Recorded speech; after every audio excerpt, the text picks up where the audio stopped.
So, despite the busy schedule here at the ashram, I've still had a little time to get on Facebook and watch people, saying things about the new year.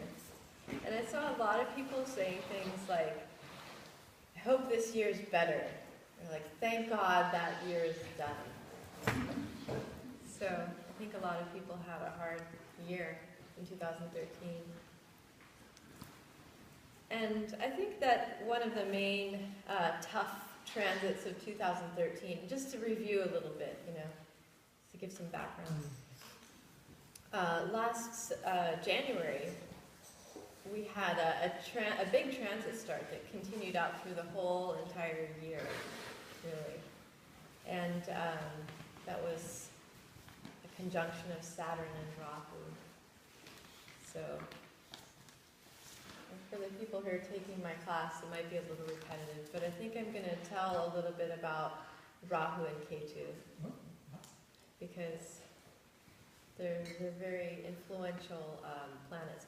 When we talk about trends of planets, I mean, we can only sort of, everybody has their own specific personal birth chart. So when we talk about trends, the thing to look at really is the outer planets that move slower. And so that includes this Rahu Ketu that I'm talking about, and also Saturn and Jupiter. So those are the ones that we can really sort of look at as far as trends go. So Rahu and Ketu are considered the nodes of the moon astronomically. And what they are astronomically are these points that cause eclipses. So back in the old days, before there were lights and everything, eclipses were kind of a big deal. People really noticed them because the light of the sun and the moon was swallowed at that time, and a lot of people got scared, and a lot of the priests and the wise men could sometimes control actually the people by predicting these eclipses and making everybody scared. But at any rate, I'm going to tell the story of Rahu and Ketu. It's a great story, how they came to be. So the churning of the cosmic ocean. Does anybody know that story? Heard of it? Mm-hmm. Some people? Yeah, I vaguely know it. So the Devas wanted to get Amrita, the nectar of immortality. So they devised this project in which they were going to get this Amrita, which involved making a big contraption and churning the cosmic ocean, and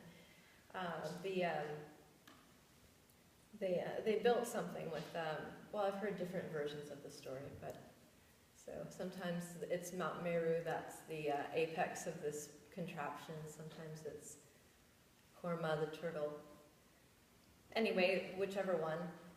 They got Vasuki, who was one of the demons, a serpent, and convinced him to straighten himself out so straight.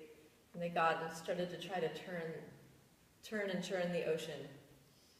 And it was a huge job, as it turned out. So they realized they needed help.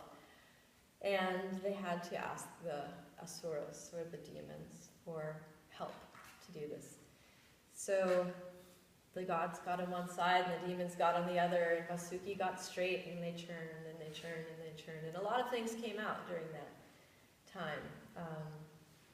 Eventually they got what they were looking for. The Amrit came, Dhanvantari came, it was an incarnation of Vishnu, and brought the pot of Amrit, and a lot of other things came out also. But they got what they wanted.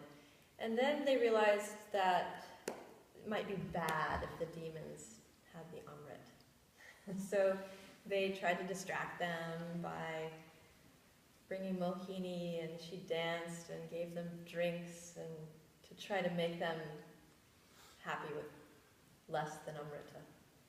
So that worked mostly, except for Vasuki, who was really instrumental in this whole project, hadn't forgotten the point of it all. So he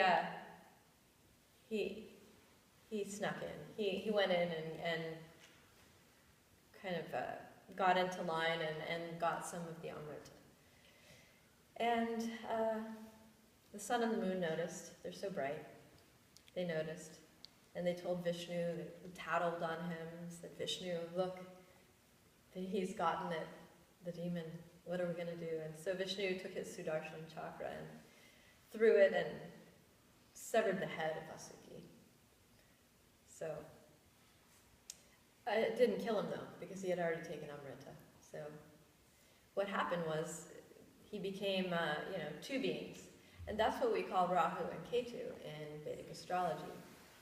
Rahu is the head without a body, and Ketu is the body without a head. So when you think of Rahu in a chart, it kind of shows that desire for something, in the chart we can look at it and it's the desire for incarnation, really, what your soul was really wanting, what's binding you to this samsara, why you're coming back here, what you're hungry for. And, what's in our head is our mouth and our mind, which are the hardest things to control, really. Well, for me. So, and it's that way in the chart, the Rahu is such an intense force in our chart. And just like Vasuki got really straight, in the chart, these two, Rahu and Ketu, are always opposite from each other. And they do create like an axis or a pole that will stir up your chart as well. And they're also existing right now up there in the sky. They're not really bodies though, they're just really mathematically abstract points.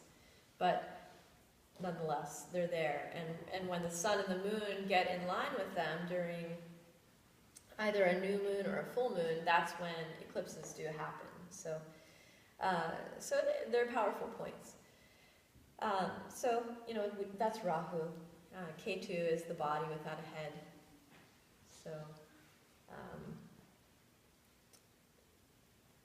in the opposite fashion from Rahu, Ketu doesn't really have so much desire for worldly things. Ketu has desire for liberation. So he's the moksha planet,